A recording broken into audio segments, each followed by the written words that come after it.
When Otto Käsbohr introduced the Setra S6 in 1955, industry specialists thought it was the bee's knees. The vehicle not only had 6 rows of seats, but also a self-supporting body and independent suspension, which were unusual back then.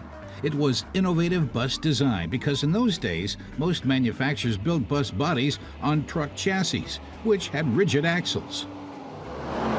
Artista Matas Kurat says that bus drivers 60 years ago confirmed that on the road. The S6 handled like a car. Matas adds that compared to a modern car, it's quite different, but you really do get that impression if you're driving a vintage car from the same era. Matas says the gear shift on the steering column takes some getting used to because you don't shift the gears the same way. It's up front, down front, rather than right front, right back. It's a little bit different. He says you can hear the transmission, which is saying, "Hello, I'm the gearbox and wanted to say hi." The S6 was the smallest Setra ever built, with a capacity of 26 people, including the driver. Its 66 kilowatt, 1.4 liter engine allows the bus to cruise at around 100 kilometers an hour.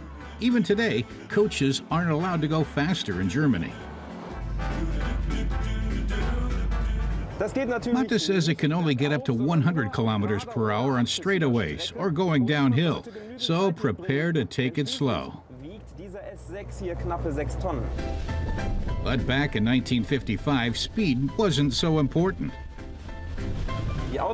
Matas says back then the cars didn't go much faster than 120 kilometers per hour either, so the Setra S6 wouldn't have been perceived as slow. But today, however, he says he feels as if he's blocking traffic. Still, Matas says the nice thing about driving an old bus is that everyone looks, smiles, and waves.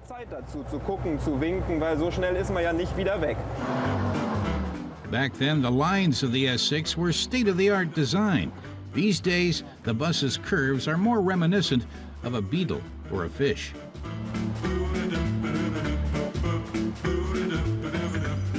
The independent suspension was more of a necessity than an innovation. At 6 meters 70 long, the overhangs were too short to work with fixed axles. The driver sits behind a bakelite steering wheel and a clearly arranged instrument panel.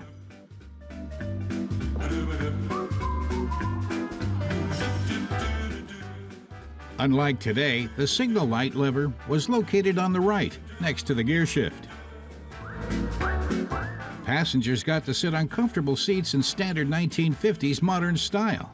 Matas finds the S6's panoramic windows particularly charming. He says these broad expanses of glass are no longer possible today for technical reasons. But back then, on sunny days, he says, you could pull down a shade and chill out a bit.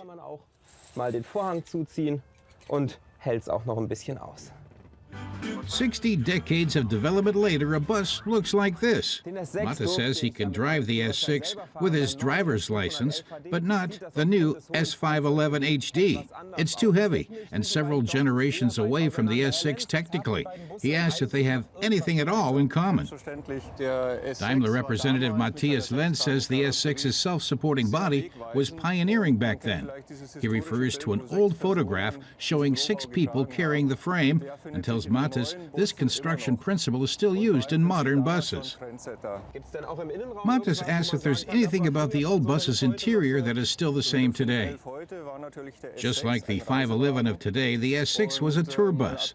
You no longer see the panoramic roof windows, but its seating system was innovative. The seats reclined, and if a neighbor got too close for comfort, the seat could be shifted a bit into the aisle.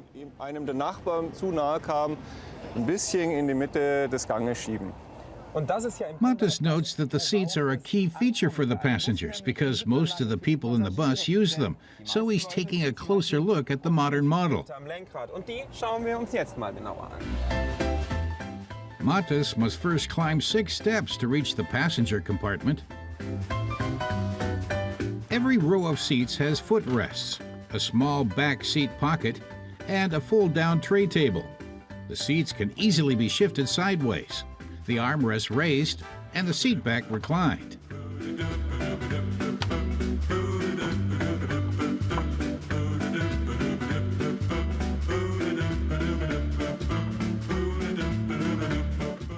A storage shelf for hand luggage is located over the windows. The S511 HD's 10.7-liter diesel straight-six engine delivers 290 kilowatts of power to ensure a constant cruising speed, even going uphill. That's a cut above the small engine in the S6, but those aren't the only important features in a bus. Mata says many safety features have been added since the S6 first hit the road 60 years ago.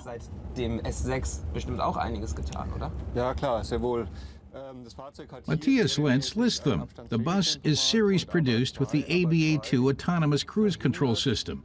It keeps the bus from colliding with vehicles in front of it. And if a crash is unavoidable, it reduces the speed ahead of the collision. Driver safety is also crucially important. If there's a crash, the driver is pulled back into the interior of the bus. And finally, there's annular ribbing to protect the passengers, which prevents the bus from collapsing into the passenger compartment if it overturns.